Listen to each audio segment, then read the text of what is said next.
Hello everyone, সকলোকে welcome জনাইছো YouTube channel happy home আসামলৈ। আজিৰ ভিডিঅ'টোৰ জৰিয়তে TET-ৰ ৰিক্ৰুটমেন্ট টেষ্ট সম্পৰ্কে এটা ইম্পৰ্টেন্ট নিউজ শ্বেয়াৰ কৰিব ওলাইছো। আৰু নোটিছখন দেখিছে, এই নোটিছখনত এটাই কথা প্ৰকাশ কৰা হৈছে যে অহা 29 ডিসেম্বৰত 29 ডিসেম্বৰত TET-ৰ ৰিক্ৰুটমেন্ট টেষ্ট অনুষ্ঠিত হ'ব। আৰু এই নোটিছখন আহিছে আজি মাধ্যমিক শিক্ষা বিভাগৰ পৰা। নোটিছখনত কি আছে আমি এবাৰ চাই লওঁ। It is hereby informed to all concerned that the candidates who have applied for TET-ৰ recruitment test 2024 can download their admit cards for the examination which will be held on 29 December 2024. গতিকে যিসকলে TET-ৰ ৰিক্ৰুটমেন্ট টেষ্টৰ apply কৰিছে তেওঁলোকে নিজৰ এডমিটবোৰ download কৰিব পাৰিব আৰু পৰীক্ষাটো অনুষ্ঠিত হ'ব 29 ডিসেম্বৰত। আৰু এডমিট কেনেকৈ ডাউনলোড কৰিব? এডমিট ডাউনলোড কৰিব পাৰিব 15 ডিসেম্বৰ দুপৰীয়া 11টা বজাৰ পৰা।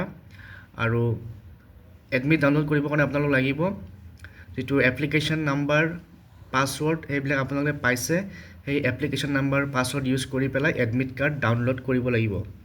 তাৰ পিছত ডাউনলোড কৰিব লগা যেটো ৱেবসাইটটো হৈছে madhyamik.assam.gov.in। তাতে গৈ পেলাই আপোনালোকে এডমিট ডাউনলোড কৰিব পাৰিব।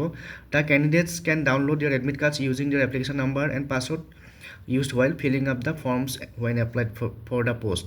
গতিকে আপোনালোকে অনলাইন এপ্লাই কৰোঁতে যি পাসওয়াৰ্ড আৰু এপ্লিকেশন নাম্বাৰ পাইছিল সেয়া ইউজ কৰি এডমিট ডাউনলোড কৰিব পাৰিব। তাৰ পিছত the candidates will have to produce hard copy of admit card and a photo identity card issued by government such as Aadhaar card, PAN card, etc.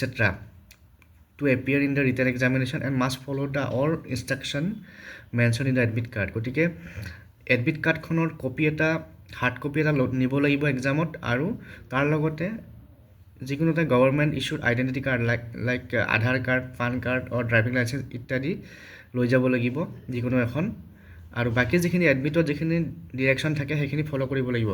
গতিকে এটা যথেষ্ট ইম্পৰ্টেন্ট নিউজ, আৰু ভিডিওটো যিমান পাৰে সিমান শ্বেয়াৰ কৰি দিব, কাৰণ কি সকলোৱে ইনফৰমেশ্যনটো পোৱাটো দৰকাৰী। আৰু চৰকাৰে হঠাৎ ঘোষণা কৰিছে ডেটটো, ইমান সোনকালে হ'ব বুলি মই ভবা নাছিলোঁ। আৰু কি যিয়ে নহওক, যেহেতু ডেট ঘোষণা কৰিছে তো সকলোৱে প্ৰিপাৰেশ্যন কৰিব লাগিব ভালকৈ। তো আজিলৈ এৰিছোঁ, পুনৰ লগ পাম। Thank U.